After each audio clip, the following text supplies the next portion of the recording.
6 hours. There's no excuse. It's like all Brian all the time, but great show tonight, Brian. I'll see you through your stuff, being you should not welcome to Hannity.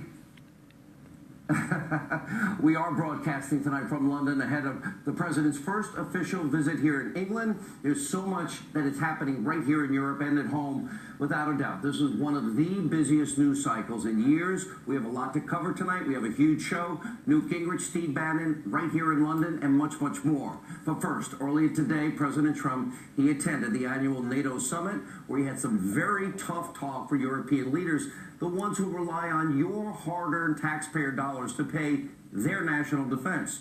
Now, coming up tonight, we'll do something the media won't do. We will break down all of these numbers and explain why, under President Trump, America will no longer serve as the world's piggy bank.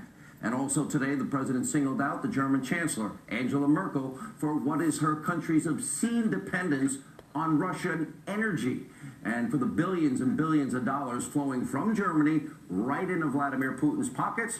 And meanwhile, the mainstream media right here at home in America, once again spinning out of control. For months, they were just hysterical over the fake news narrative that Trump is Vladimir Putin's puppet. Well, guess what? Tonight, they're freaking out over Donald Trump's tough rhetoric against Russia. Wait a minute. I thought Putin had all ththese horrible things on President Trump, and he was compromised. We're going to reveal the blatant double standard, and we have important new developments tonight, shocking actually, surrounding Peter Strzok, Lisa Page, and all their friends in the deep state. Sit tight. It is time for tonight's important breaking news London edition opening monologue. All right, for decades, the United States has been footing the bill for the safety and the security of the European continent, and all while many of our allies all across the Atlantic fail to live up to their commitments. Now today in Brussels, President Trump made it perfectly clear the U.S. taxpayer is not and no longer going to be Europe's ATM machine. Take a look at this.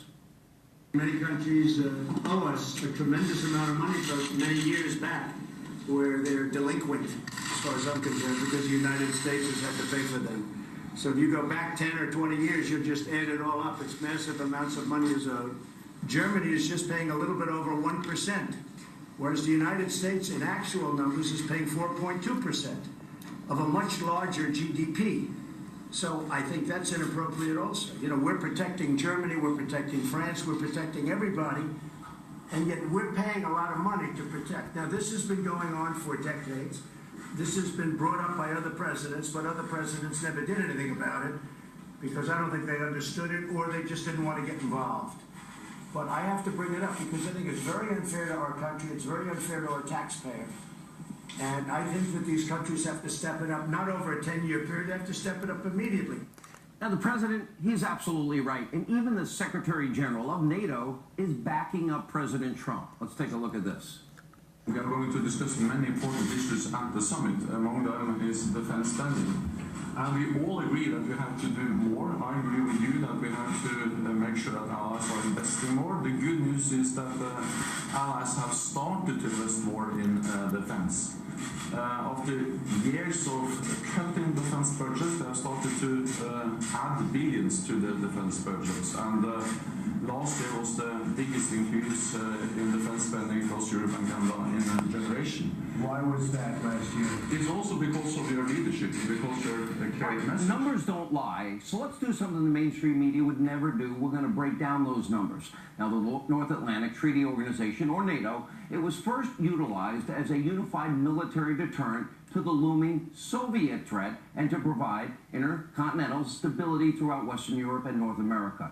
It was formed after 2 world wars actually devastated the European continent. It took the lives of hundreds of thousands of American heroes. Now, NATO has a massive budget, around $1 trillion. Now, this year, the United States contributed over $700 billion to that budget.